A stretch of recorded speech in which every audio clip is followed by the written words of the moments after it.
सुनीता, मैंने एक बार अपने मसीही दोस्त को कुर्बानी का गोश्त दिया तो उसने लेने से इनकार कर दिया था। क्या उनकी किताब में खुदा ने उनको ये गोश्त खाने से मना किया है, जबकि जो जानवर खालिस खुदा के नाम पर कुर्बान किया गया हो? मैं अब आपके सवाल को समझती हूँ। आप पूछ रहे हैं कि क्या ईसाई मजहबी किताबों बाइबल में ऐसी ममानियत है जो आपके ईसाई दोस्त को कुर्बानी के जानवर, कुर्बानी का गोश्त कबूल करने से रोकेगी जो खुदा को पेश किया गया था।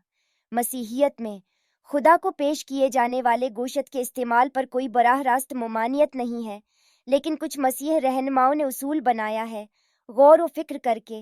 नए अहदनामा एमाल 15:29 और 21-25 में रसूल गैर यहूदी ईमानदारों को मशूरा देते हैं कि वो बतों को पेश किए जाने वाले गोश्त को खाने से परहेज करें, इसलिए नहीं कि ये फितरी तौर पर गुनाह है, बल्कि दूसरे मोमिनों को नाराज करने से बचने और इत्तेहाद को बरकरार रखने के लिए। 1 करंथियों बाब 8:1-13 और बाब 10:14-33 में पौलुस ने इस मसले पर बहस की है, इस बात पर जोर देते हुए कि बत कुछ भी नहीं है और गोशत सिर्फ गोशत है, लेकिन वो ईमानदारों को दूसरों के अकायद और ज़मीर का ख्याल रखने की तरगीब भी देता है।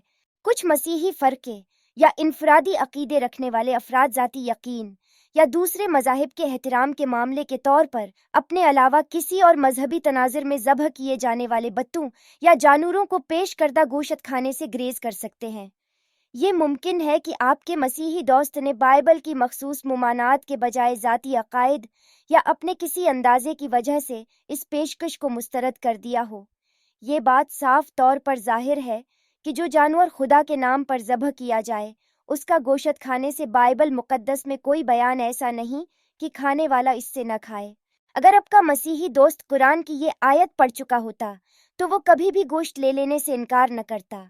तुम पर मरा हुआ जानवर और लहू और सूर का गोशत और जिस चीज़ पर खुदा के सिवा किसी और का नाम पुकारा जाए और जो जानवर गला घट कर मर जाए और जो चोट लग कर मर जाए और जो गर कर मर जाए और जो सींग लग कर मर जाए, ये सब हराम है, और वो जानवर भी जिसको दरंदे फाड़ खाएं, मगर जिसको तुम मरने से पहले ज़ब्ह कर लो, और वो जानवर भी जो थान पर ज़ब्ह किया जाए, और ये भी कि पासों से कसमत मालूम करो।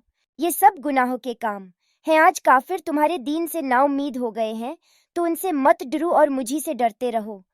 और आज हमने तुम्हारे लिए तुम्हारा दीन कामिल कर दिया और अपनी नामतें तुम पर पूरी कर दी और तुम्हारे लिए इस्लाम को दीन पसंद किया। हाँ, जो शख्स भूख में नाचार हो जाए, गुनाह की तरफ माइल न हो, तो खुदा बख्शने वाला मेहरबान है। अल कुरान सूरह 3 आयत 5।